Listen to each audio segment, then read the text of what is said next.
Good evening, ladies and gentlemen. We're going to call the Common Council to order. I will ask our clerk to call the roll to determine a quorum. Alderperson Barzak. Here. Chaplesky.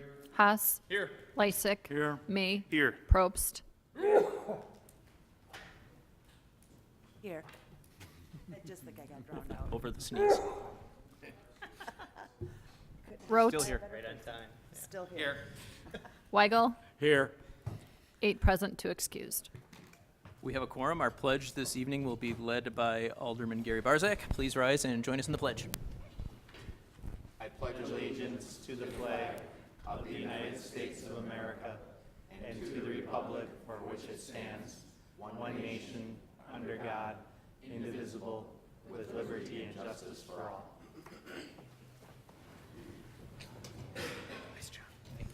We have 5 items before us for public hearings this evening. I am going to ask our clerk to read public hearing number 1. A hearing on the special use permit for VJ's Food Mart for a proposed Class A liquor license at 9206 through 9210 West Linger Avenue. Mr. Stiebel. Thank you, Mr. Mayor.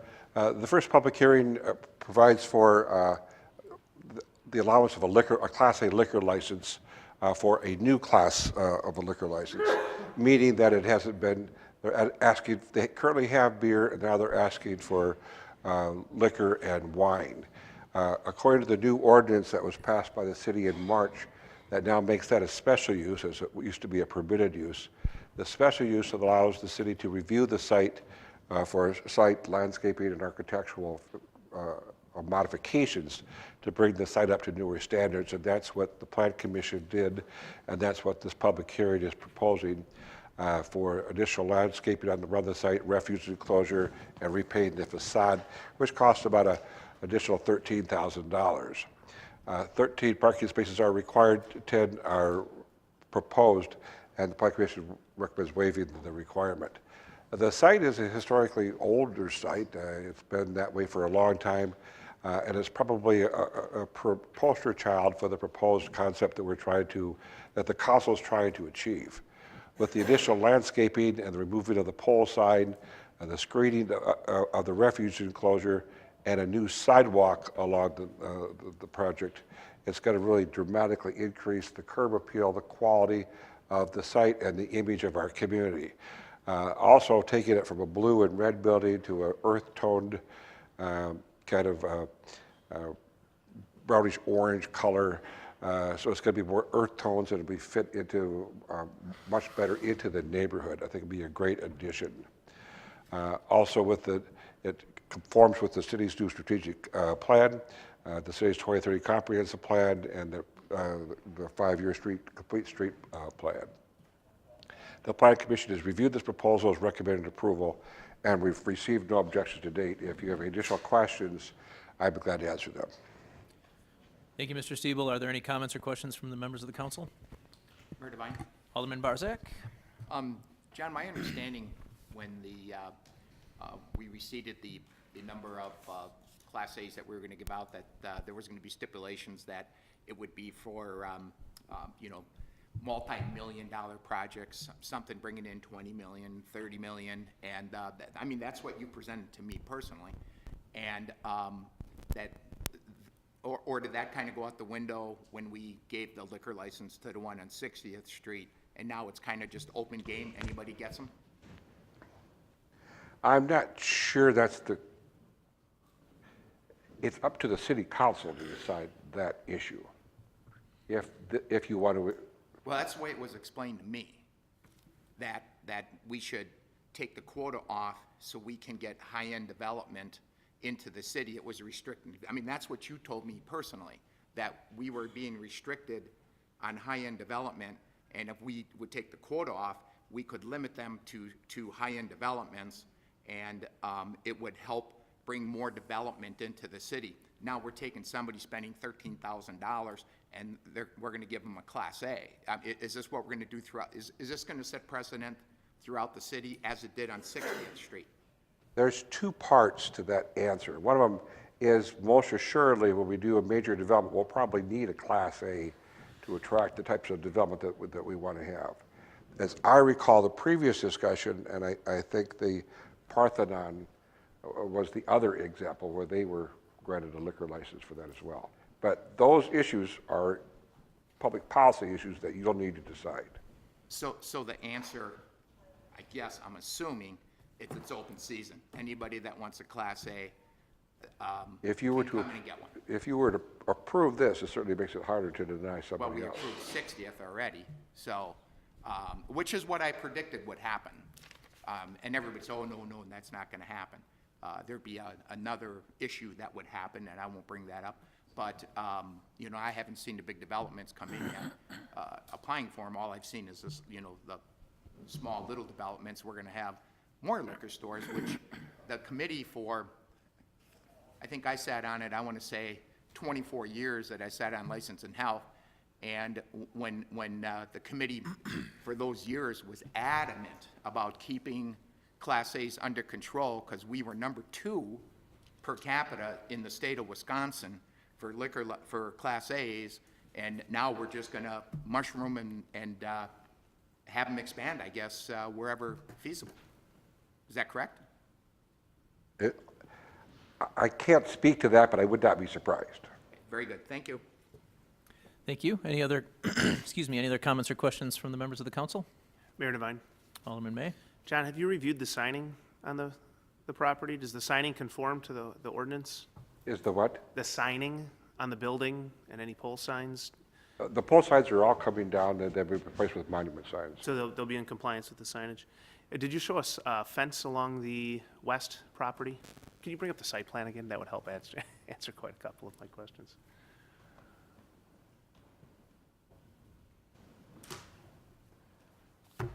So is there a fence between this property and the neighbor to the west? I do not believe so. Okay, I think that's something I'd like to see on here. Are there stipulations on window signage? I believe we did that with Express Pantry. Maximum window coverage with advertising? It would have to fall within the compliance requirements of no more than 20% of the window being covered. Very good. And then are those parking blocks staying along the building, or are those going to be converted to a poured curb? There'll be poured curbs. Okay, because it doesn't show that way on the site plan. I just want to, We require Make all sure we poured, get- poured curbs on all public streets. thank you. Any other comments or questions from the council? Mayor Devine? Alderman Weigel? John, would this grant the license and he posts a bond and he's got 2 years to complete? Is that what's going on here? Or he gets the license once the work is done? 2 years, we get a site and landscaping bond and they've got 2 years, otherwise we could cash the bond. Okay, but if he doesn't do all this stuff in 2 years, do we take a license back?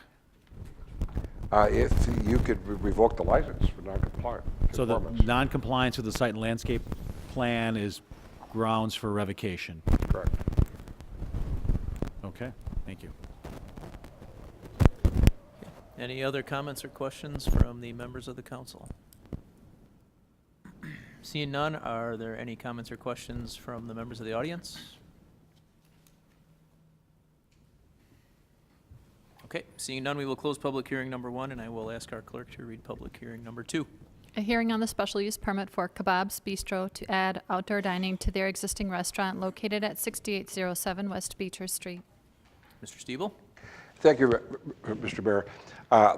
The property currently has outdoor dining, but this is be an amendment to their special use that allows for outdoor dining.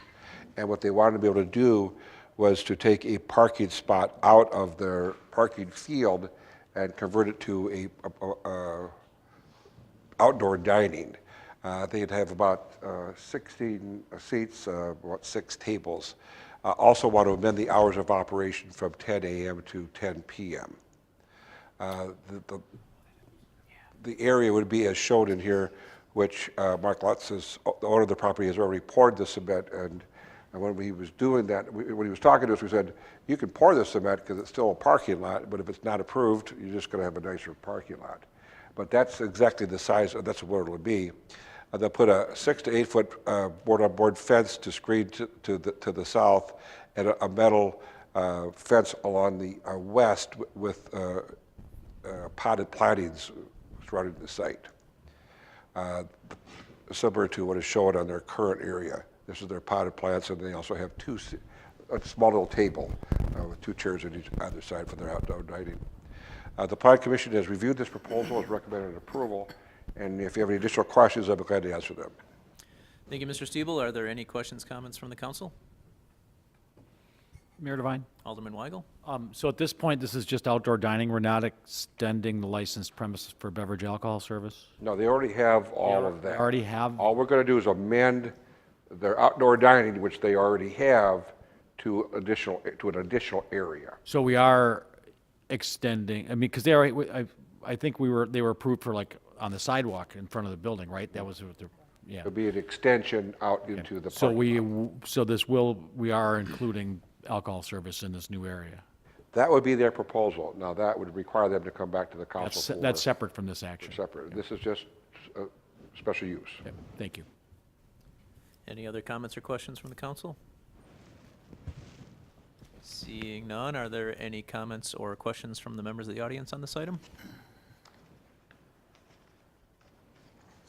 Okay, seeing none, we will close public hearing number 2, and I will ask our clerk to read public hearing number 3. Hearing on the special use permit for Mr. Barbecue, a proposed restaurant to be located at 8322 West Lincoln Avenue. Mr. Stiebel. Thank you, Mr. Mayor. On the old Boy Blue, which everybody recognizes for many years, it's been vacant for a long time now. As you recall, I think we've had a public hearing on some other proposed uses on this, but they've never been able to materialize.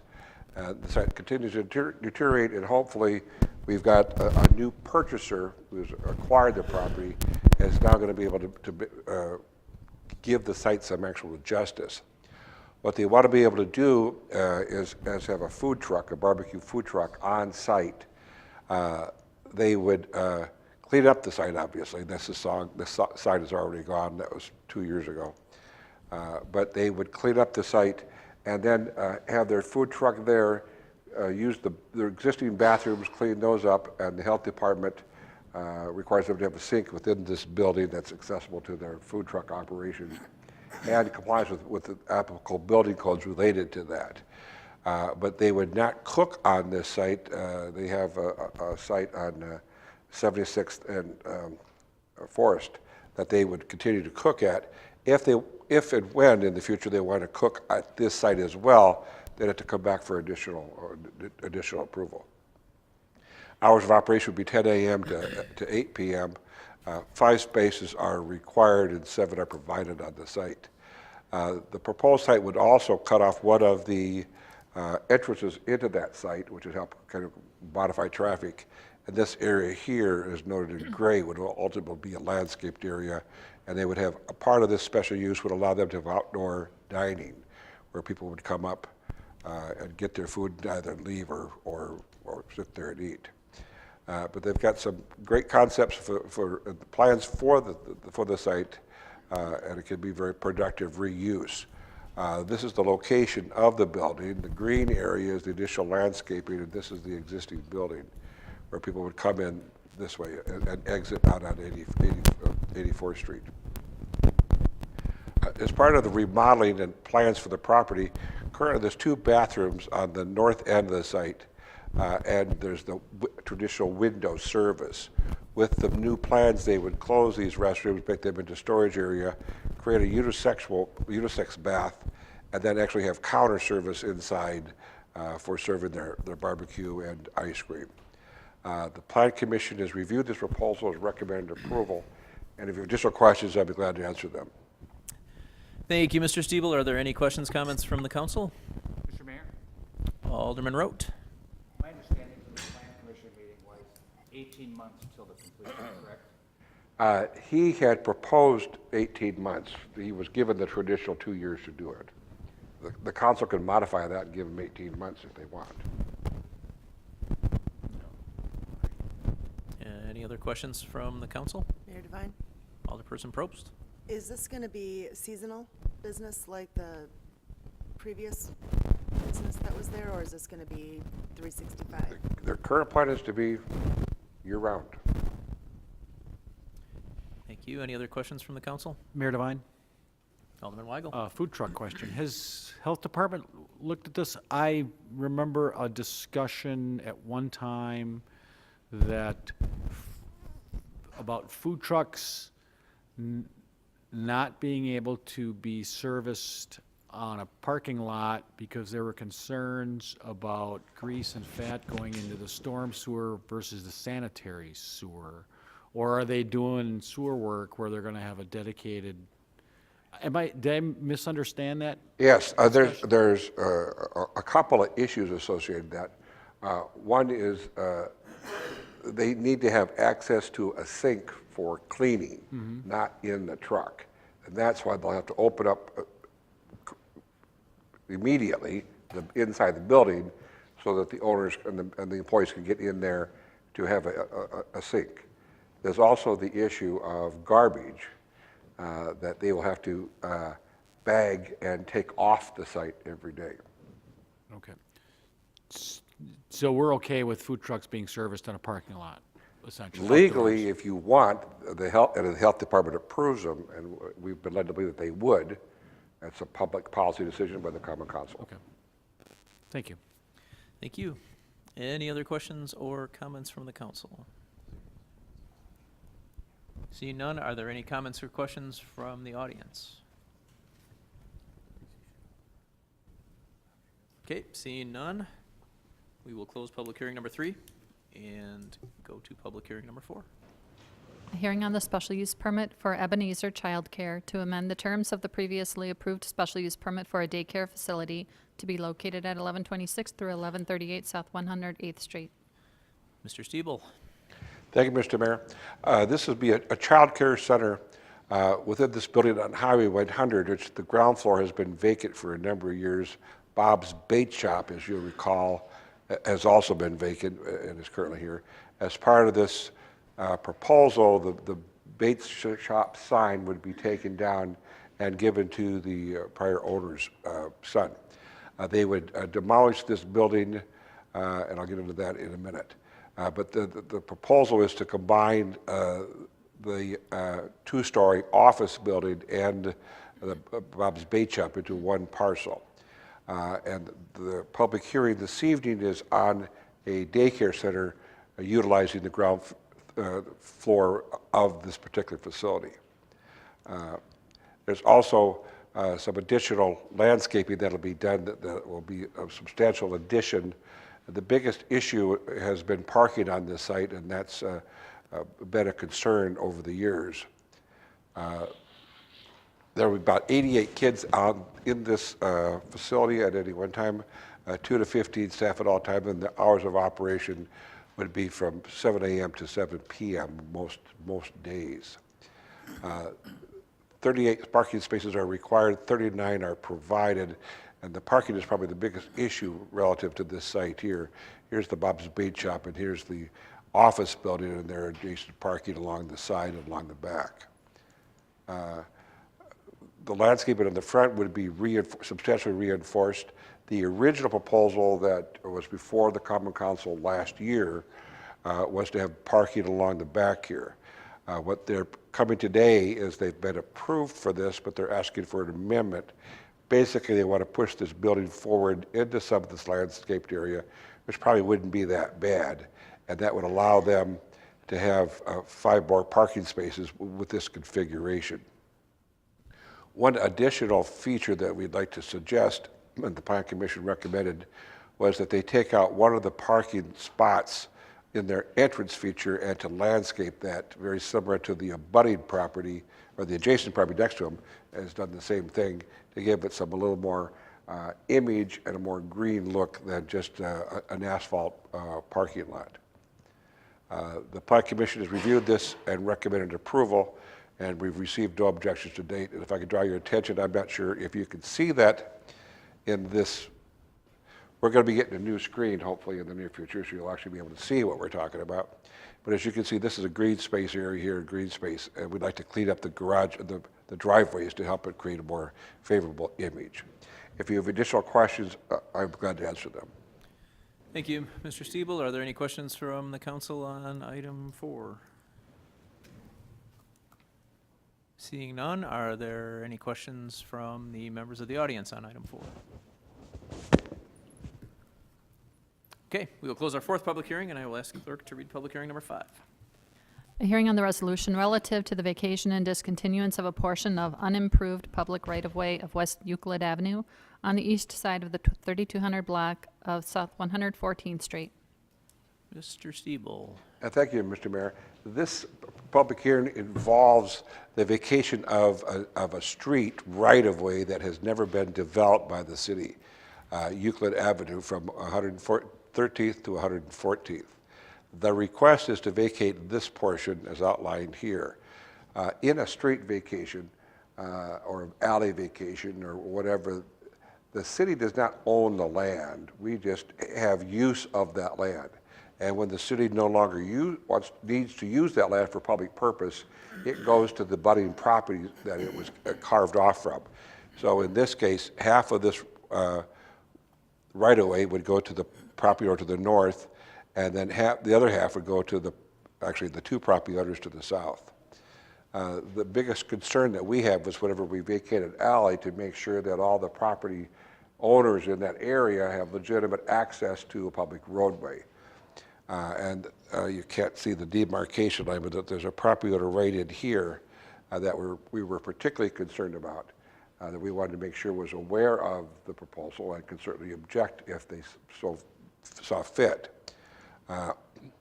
We have met with that owner, and that owner did not object, and so we're proceeding with the vacation. This is probably a better rendering of that.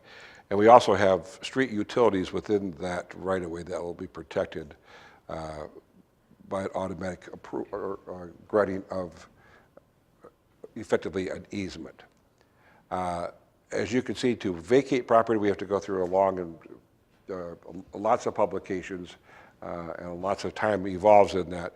But again, the most important feature is that we meet with the individual affected property owners to make sure they understand what is going on, and we have received no objections to date. If you have any additional questions, I'd be glad to answer them. Thank you, Mr. Stiebel. Are there questions from the Common Council on public hearing number 5? Mayor Devine.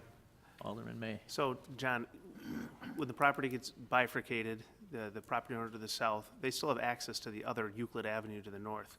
It connects off to the east, correct? That would be correct. Okay.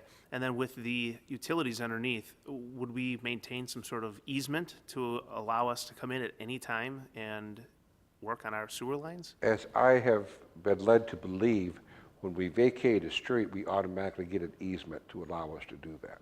Okay. I just want to make sure we do. Thanks. Any other questions from the Common Council? Seeing none, are there any questions from the audience? Okay, we will close our fifth and last public hearing. We will move to item E on our agendas, which is citizen participation, which is the chance for residents to address the council on matters of interest to them. We ask that you give us your name and address for the record, and please sign in on the clipboard either before or after your comments. Is there anybody who wishes to address the council under citizen participation?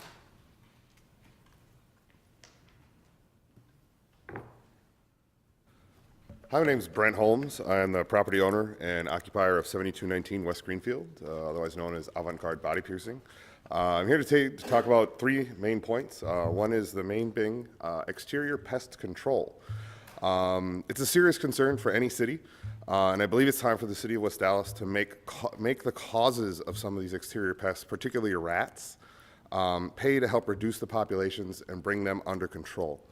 Currently, as a business owner and property owner, I pay $40 base per month to a pest control agency for exterior pest control, and $40 additionally every time I have to call them out for something, for rats that have gone and lived between my building and my abutting buildings. The reason for this is my building's 120 years old. The buildings that were built next to me are there. I can't move them. I can't maintain the property in between. I can't get in there. This has created perfect areas for rats to burrow in there. 2 doors west of me, I have a restaurant.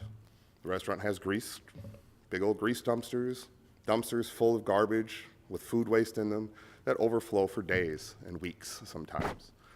I look there, I see no preventative maintenance for rats, I see no traps, I see no poison bait stations, but yet I'm the one paying to clean them up. I'm paying to have these things. And currently now, actually, that same restaurant now has, it seems they're using it for storage of excess bread totes and carts for things that they can't fit inside their property anymore. I failed to see why I should pay to protect my property, and by nature of poison, the properties around me, because this restaurant, and many others I'm sure like it, failed to keep their waste tidy and neat. I would propose that the city require restaurants with food waste storage to have pest controls in place for their exteriors to prevent rats and other animals from getting access to this waste food and using it as their dinner tables. I realize this will never solve rat problems 100%. Nothing ever will. However, it will most assuredly shift the burden away from someone who does not have food waste outside of his building to the places that are providing these rodents food. It'll provide them and force them to start paying their fair share as well. I'd also like to talk about concurrent committee meetings, making it very difficult for any person who'd like to know exactly what's going on here in the city. It makes it very difficult for a person to be able to understand what the city's doing when committee meetings are being held concurrently at the same time. It makes us have to choose and force us to choose between what's more important, what one we want to skip, what one we want to pay attention to. I'd ask that the council abolish this practice and have one committee meeting at a time to allow constituents and council members to attend and be fully educated about what things they vote on and what we are electing you guys to vote on. I'd also like to talk about committee record minute keeping, as that has a major impact tying into these meetings as well. The constituents, if we don't know what's being talked about in these meetings, how can we ever know truly what's ever going on? Because when we come here, we see items on an agenda. We don't get to see the debates. We don't get to see the arguments and the discussions. And we need to know these things. We need to know how the decisions came to be, because that informs us of what our government is and how our government and elected officials really do participate. I hope that you understand, and I hope that you take these points to heart. Thank you. Thank you. Does anybody else wish to address the council under citizen participation?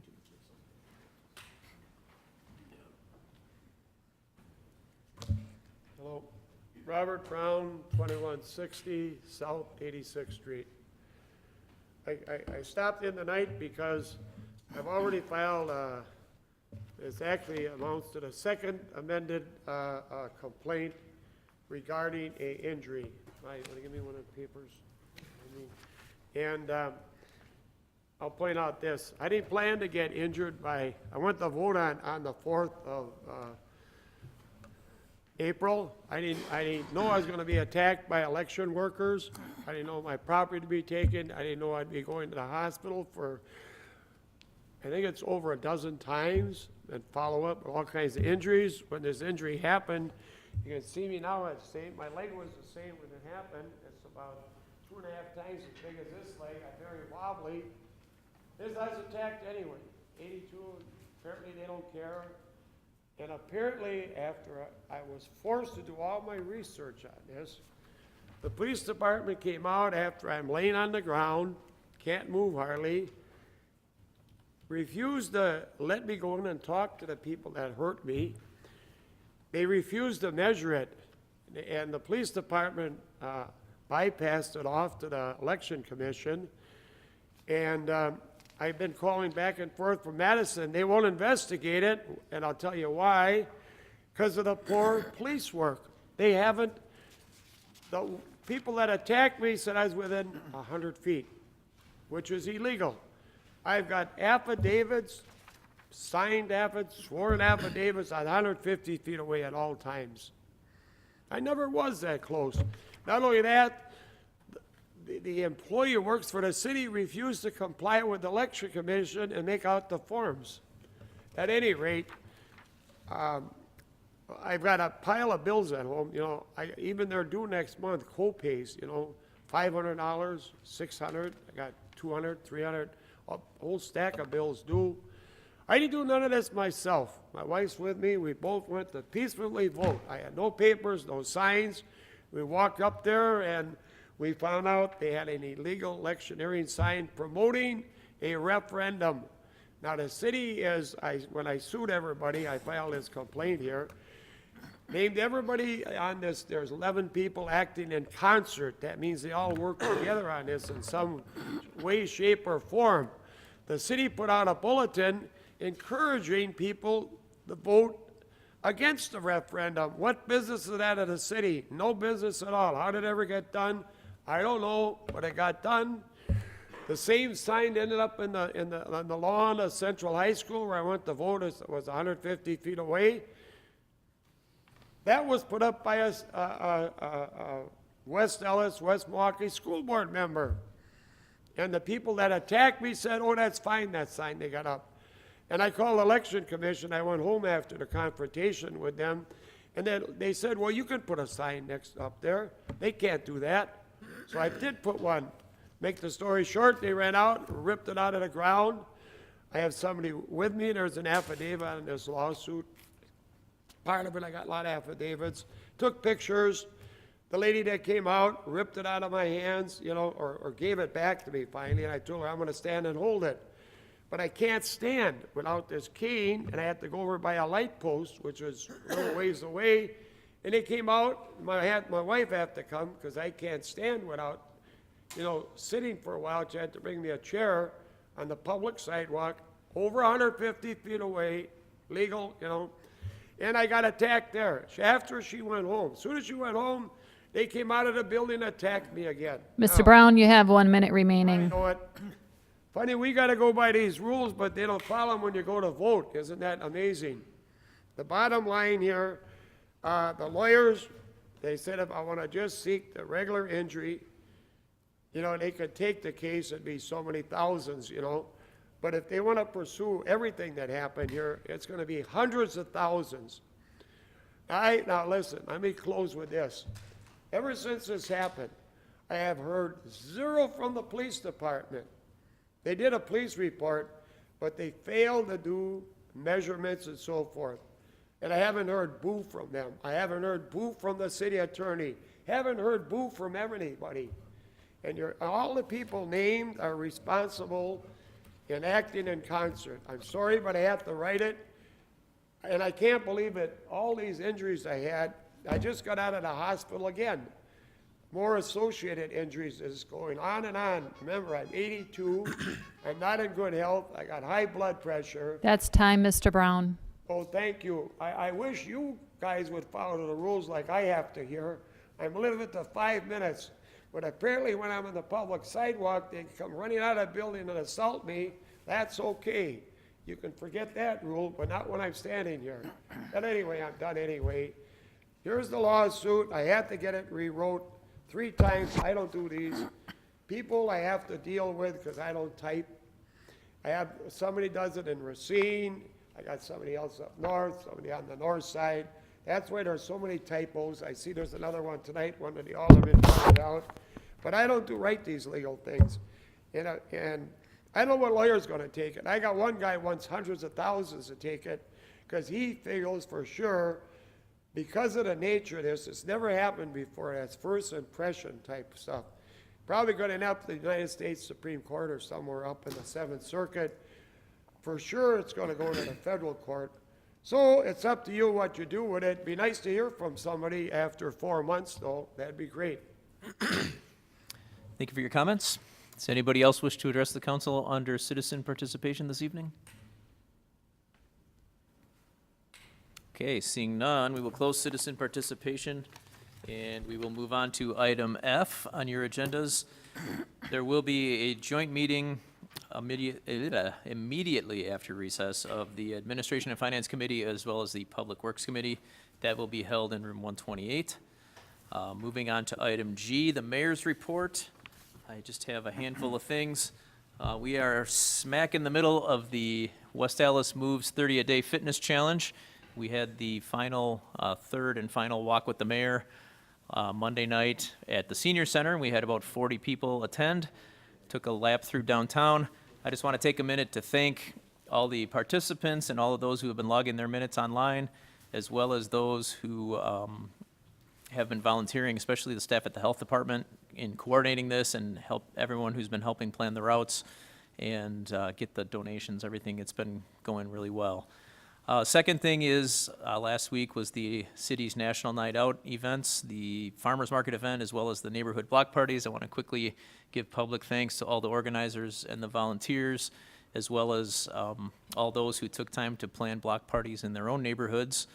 I think we all agree that citizen involvement and citizen activism is a real key to strengthening our community and our neighborhoods and making them stronger and safer. So thank you to all those who took those steps. Quick reminder, State Fair. I'm sure we all know this, but if you don't, August 3rd, 9:30, opening ceremonies. Get ready for traffic and a lot of fun and a lot of food. And lastly, I have to offer happy anniversary to my wife, Renee. I offered her a romantic evening at the Common Council this evening. She politely declined, but happy anniversary, Renee. That concludes the mayor's report. Do we have any reports from the alderpersons? Mayor Devine. Alderman Weigel. You mentioned State Fair. I wanted to just alert everybody that with State Fair and the parking issues that's going on around the neighborhood, that once again, we were able to strike a deal, that is the West Allis Central and West Allis Hale Booster Clubs, with our own Community Development Authority to park cars to raise money to support high school athletics here in the city.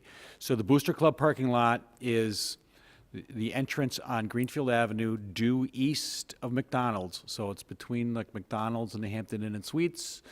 All the net proceeds from that will go to support the various teams with the booster clubs directly, and then indirectly the teams, football, basketball, volleyball, cheerleaders, whoever is taking up those shifts that day. We did work out a deal. I'd like to thank Hampton Inn and Suites. They're letting us use their parking lot and their driveway off of Greenfield Avenue to facilitate this. I'd like to thank the Community Development Authority for helping us get this deal together, put together quickly. Our own staff, public works staff, to help put like fencing and the other requirements that we have there. And specifically Jerry Motter, I think he's probably known in the community very well. He's helped get us a light tower again so the place can be lit. So when you go to the fair and you have to park your car because you didn't walk or ride your bike, come to 82nd and Greenfield and park there, and all of that money stays in the city, because you know the contractor at the fair is from Canada, just so you know, the parking contractors, a Canadian company. So go to the fair, have a good time, but come support the Hale and Central Booster Clubs by parking in that lot off of 82nd and Greenfield. Thank you. Thank you. Are there any other alderpersons' reports? Mayor Devine. I move for approval of the minutes of the Common Council regular meeting of July 11th, 2017. Second. We have a motion, we have a second. Is there any discussion? All in favor? Aye. Aye. Opposed? Motion carries. Item J, items not referred to committee. I'll ask for a motion to place items 7 on file and refer items 8 through 13 to the city attorney. So moved. Second. Motion by Alderperson Probst, second by Alderman May. Discussion. All in favor? Aye. Opposed? Motion carries. Administration and Finance Committee, Alderman Haas. Mayor Devine, I'll read those out after recess. You. Mayor Devine. Alderman Lysick. I move that we stand in recess until conclusion of the committee meetings.